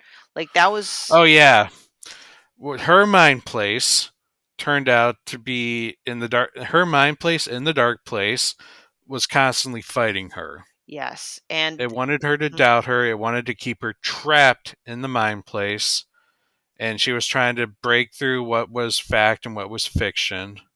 And I want to acknowledge that Um, this hit home. I don't know how it hit you, but like you were a terrible partner for Alex. You're a terrible mother. You're a terrible detective. And like all the comments, I'm like, obviously I'm not a detective or whatever, but like those same doubts, I'm pretty sure the majority of people can relate to that in some way. So I really appreciated it. Mhm.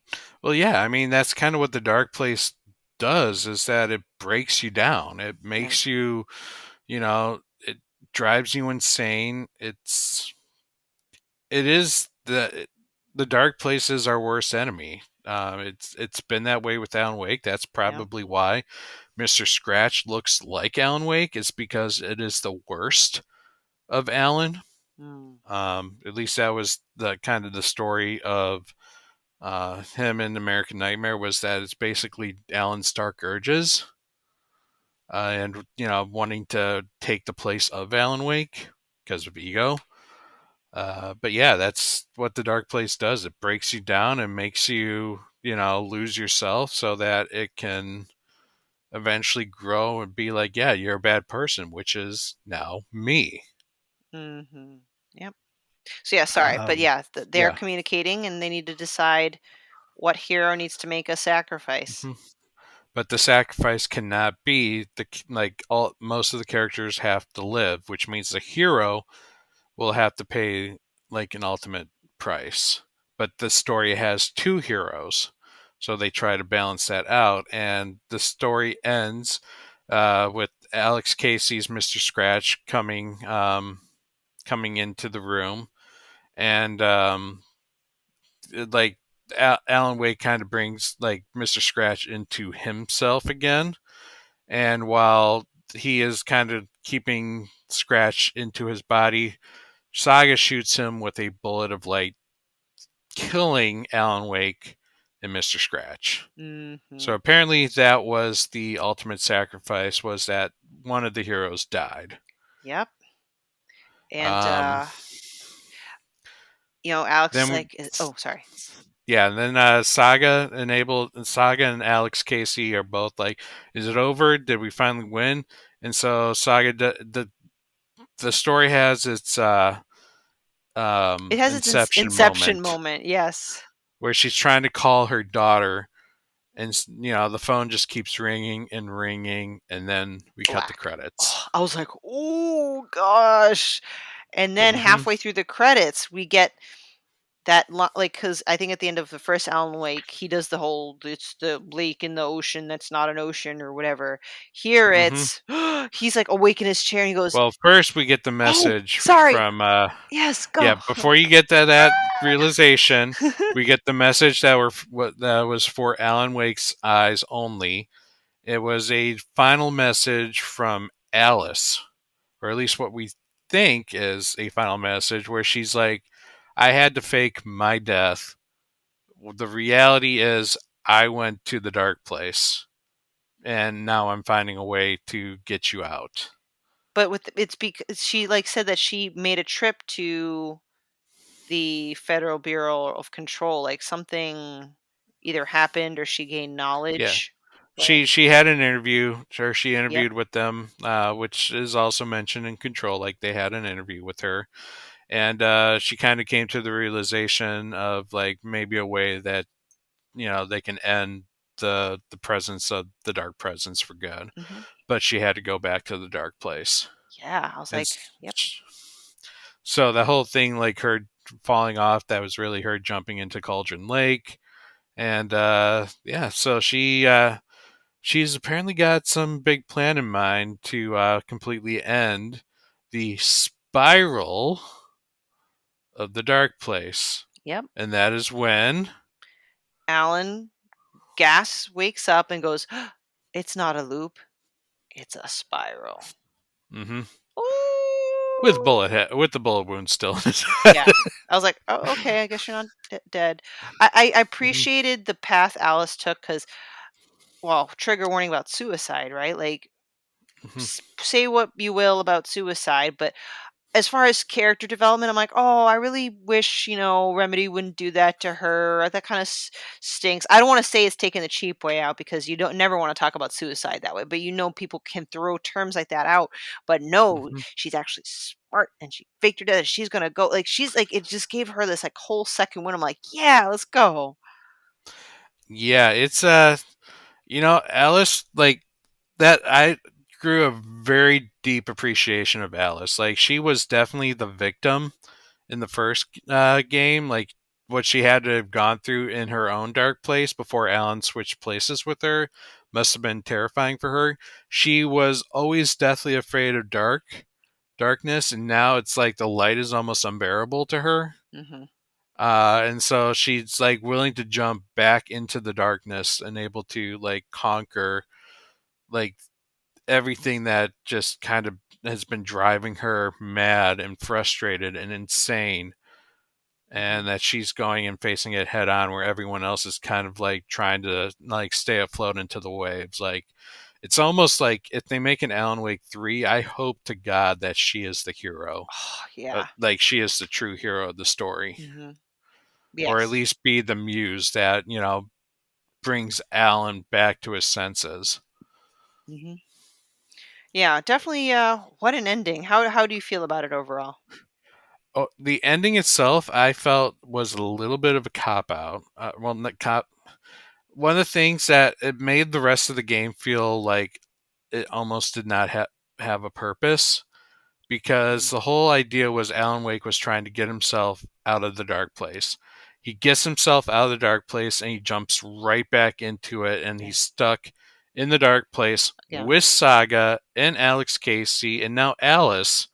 Like Mhm. everyone is back in the dark place and nothing really, for the most part, got accomplished until the realization that it's not a loop, it's a spiral. It is eventually coming to an end, and it's coming to the end faster Yes. than they think it is. Yeah. So I'm very curious how and in what manner it's going to be resolved. Will it all be resolved in DLC? Probably not. Will it be in a third release? Will it involve Saga? I would like to think it would involve Saga, right? But we don't know because then you've also got Alice as a factor. So there's like a lot of unknowns. So it's definitely piqued my interest. I am so very eager to see where this goes. Yeah, I look forward to it. I'm curious to see how the Remedy verse, which is what I'm calling it, the Remedy Nice. verse is going to work, because I feel like they would be making a Control 2 before they jump into an Alan Wake Yes. 3, Yep. but I know they have other projects that they want to work on as well. So it might still be a long time before Hmm. we get a conclusion to the story. Hmm. And I want to see a conclusion. Like I don't want it to like end the way it just did. Yeah. Like I don't know. I think I feel like I'm on the same boat with a lot of people. At this point, I want to see Alan and Alice back into the real life again, and just like the dark presence be gone. Yeah, so it makes me think because I don't want to shortchange Saga. I think she was a great new character. So do you think maybe, or like I would be okay with, because I think it would be hard to juggle all three or four characters. Maybe the DLC will wrap up Saga's story, and then maybe eventually in Alan Wake 3 it'll be primarily like Alice and Wake. Maybe I don't know. I mean, it could be the fact that maybe Saga and Alex aren't in the dark place anymore. Maybe they did finally get out, and Mm, now it's just Alan back in the dark place and Alice. true. Yeah. Hmm. Like maybe that was the whole idea, was uh, they managed to break, they managed to stop the whole changing of the world into Mr. Scratch's vision of it, Yeah. and save Saga and Alex. Hmm. But still have Alan being trapped into the dark place. Nice. Well, I mean, it's so confusing just where they're gonna go with it, but I really hope that they don't continue to drag it as far as they can. Like I yeah. want to see a conclusion. Agreed. I think they're able to get away with it in a game, right? Hmm. But it's almost like, yeah, if you do that again, then it's gonna be like, all right, come on, guys, let's wrap it up. Yeah. Um, I know we're coming toward the end, but if I could speak quickly to side quests, I think my favorite were the nursery rhymes. Definitely brought in the FBC. They were fun, and I like the charm bracelet mechanic to give you a little bit of buffs. Hmm. Yeah, the nursery rhymes, I do kind of like the small alterations to the world that they did. Um, like like maybe it's a story about how like a beast wandered into a house or something, and then all of a sudden you find like the said beast. Or I just like the little twist that they had. Hmm. But overall, I was not very impressed with the side quests in this Okay. game. Hmm. Um, Well, I that's the don't thing. know. Like the nursery rhymes were really the best because cult stashes. Okay, what I'm gonna go through a bunch of Taken to get more stuff. Hmm. Alex Casey lunchboxes were kind of, Same deal, yeah, they were power just ups. without puzzles to open up the chests. And then for Alan Wake's side, it was the words of power, which, Hmm. judging by like the number of lines, I don't think was close to getting them all. No, same here. Like again, that's just one of those things that if you missed it, it's like, yeah. And honestly, like half the powers I probably didn't use. Like Yeah. you like beefed up the ones that I knew I was gonna use, but then some of the other ones I'm like, meh, I'm just gonna throw a point here just because like maybe what using flare. I hardly use the flares in the game, to be Mm, perfectly honest with you. yeah. Yeah. So I wouldn't say side quests were a strong suit, but I just did want to at least do a shout out of the nursery rhymes. And in a Mhm. sense, it had its own level of creepiness, depending on the nursery rhyme itself. Yep. I mean, it does. The nursery rhymes does actually conclude the story if you get to the final nursery rhyme. Oh, yes. Yes. Hmm. Sorry, that was very satisfying. Yeah. You find out about the doctor that's manipulating the nursery rhymes and trying to manipulate the dark place, and the dark place ends up swallowing him. Swallowing them. See, the lesson learned here, guys, don't play around with things that shouldn't be played around with. Hmm. Hmm. Yep.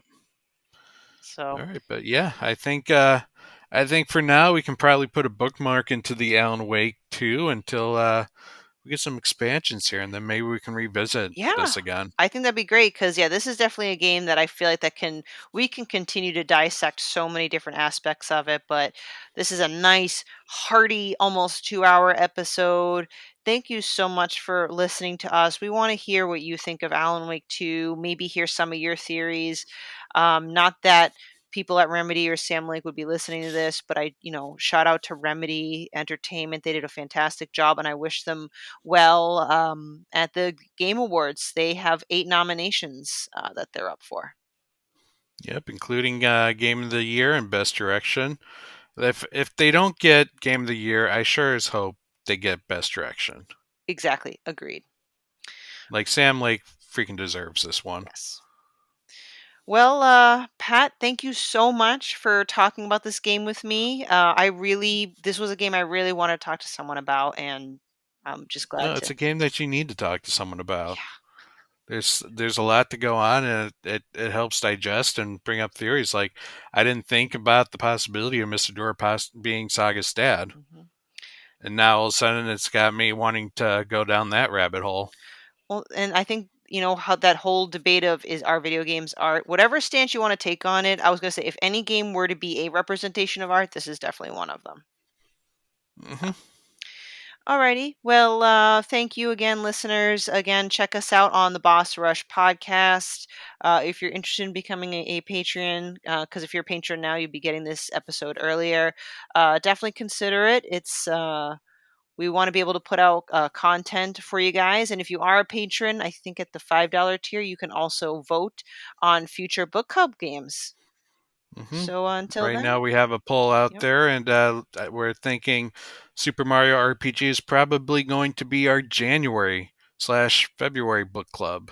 Yeah, I would not mind that at all. I just started it Hmm. tonight. It's very good.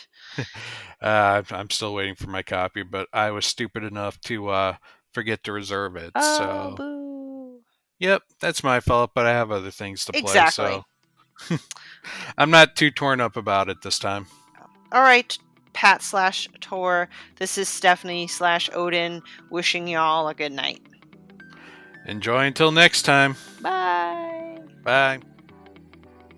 If you want to be a Patreon producer, head on over to Patreon, patreon.com/BossRushMedia, and find out which tier is right for you.